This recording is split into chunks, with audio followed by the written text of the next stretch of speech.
Wow. Wow, wow, wow. We have a massive trade in the NBA, one that I did not think was going to come together this quickly. I've been looking at the Clippers as a potential trade team, especially when you consider what contracts they had on their roster. It was clear they're going to try and make a move, and they made one today. And it comes rather surprisingly with a team that I didn't think was going to be willing to offload this quickly. That, of course, is the Portland Trailblazers. Blazers fans, Clippers fans, make sure you leave a like on today's video. Also, subscribe to Utility Sports if you are new. I'm about to give my thoughts. Of course, this is an instant reaction, but I have been preparing for some of these guys to get traded, having discussions, and what I'm hearing around the league. And there's a lot of different stuff to break down in this one. So if you guys do want more content like this in the future, again, hit that subscribe button. And now let's get into it here. Clippers, according to Adrian Wojnarowski, are trading Eric Bledsoe, forward Justise Winslow, first-round pick guard Keon Johnson, and a future second-round pick to the Portland Trailblazers for guard Norman Powell, who is 28 years old, and for forward Robert Covington, who is 31 years old. Sources tell ESPN. Of course, last night the Clippers had a massive win over the Los Angeles Lakers, in which Anthony Davis missed a buzzer beater, where Reggie Jackson put them ahead with about 4 seconds left in that game. It was a phenomenal game on TNT last night. Now looking at this trade, this shows the Clippers have a belief in themselves, even with Paul George currently out and possibility that Kawhi Leonard does not come back yet this season after his torn ACL last postseason. The Clippers are still believing in what they've got on their team. They've been playing really good basketball. They're currently 8th in the Western Conference, and they're going to continue rolling. And this type of deal really does empower this team, and I think addresses some of the few areas of need on this team, and they get off of some contracts as well, which I think is very valuable for them.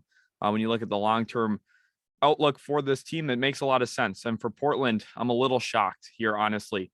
For the Portland Trailblazers to give up Norman Powell and Robert Covington, it's a little surprising for it to be this package. Covington, for me, was a guy that they could have traded probably for a second-round pick or two. I know he'd been coming off the bench a little bit this year. His role was less clearly defined than previous seasons, but it's still shocking to me that they don't include him into a separate deal to try and get a better asset for him here.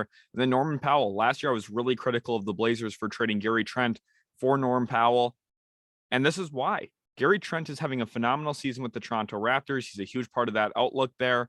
And now Norman Powell's not even on the Blazers anymore. And he's part of a trade, which quite frankly is shocking to me for what little assets they got for him. Eric Bledsoe, probably not even going to be on the Blazers next year. He has a partial guaranteed deal. My guess is they're using this to get off of some money and try and clear their books a little bit. Of course, Covington was headed toward free agency. Yusuf Nurkic is as well.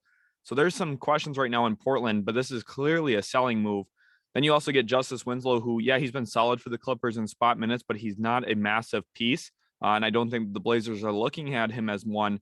The one interesting player in here that they are getting is Keon Johnson. He's a former guard from Tennessee. A lot of people thought he could have been a lottery pick last year, fell into the 20s. The Clippers moved up and grabbed him. It was a phenomenal move for LA last year, obviously, because now they're including him in a deal in which they're getting two really good NBA level players in Robert Covington, who I think historically has been overrated, but is a solid gap defender and three-point shooter. Not the best three-point shooter, but he'll shoot a decent percentage on good volume. And then you look at Norman Powell, who is someone who can be a backcourt scorer for this team, which is really what the Clippers have been lacking. When you look at what they had with Patrick Beverley, they didn't have that. What they had with Eric Bledsoe this year, they didn't have it. Reggie Jackson's been that for him, but I think Norman Powell's a little bit more of a consistent option in the backcourt as a bench scorer. And I think this really fits what the Clippers badly needed. And I love this for LA for a few reasons here. The Clippers getting Robert Covington and Norman Powell obviously helps them this season. They're going to be a better team with those two guys, but Norman Powell's under contract as well. This was their way, that Eric Bledsoe contract was their way of tying in some players to get to a point where they could actually pull them over into next season when you do have your two stars fully healthy and back on the go. And of course, the Clippers don't have their draft pick this year, so they were very motivated to try and be better.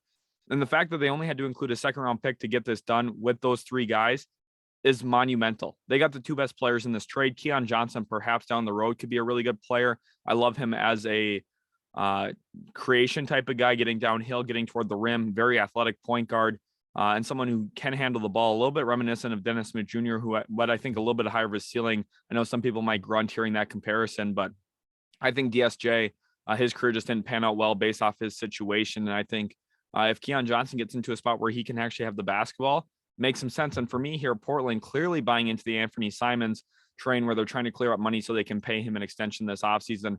That's really what makes sense for me here in terms of opening money. But at the same time, I think they could have just gotten better draft pick assets in a deal centered around these two guys. A little questioning of it. I'd give it probably a C grade. And then for the Clippers, I give this an A grade because they're getting two solid players who can help them now. Norman Powell is going to be around in the future, gives them a little bit more trade flexibility. Marcus Morris, of course, is another guy too that they could look to trade. Luke Kennard as well. They've got a lot of flexibility on this team. Only had to give up a second-round pick for future assets. So I think there's a really good move here for the LA Clippers. Clippers fans, if you did enjoy today's video, make sure to subscribe. Let me know your thoughts on this trade. Absolutely mind-blowing that we saw this go down. Kind of came out of nowhere, but that's how the Clippers act. That's how they operate. They have everything under wraps there. So well done by them in this deal. Blazers, I'm a little confused. Blazers fans, let me know why you think this is the deal for them. I think it's just all about opening up money for Anthony Simon's extension. But at the end of the day, I think they could have done better. Hopefully you guys enjoy. If you did, leave a like, and we'll catch you in the very next Utility Sports video.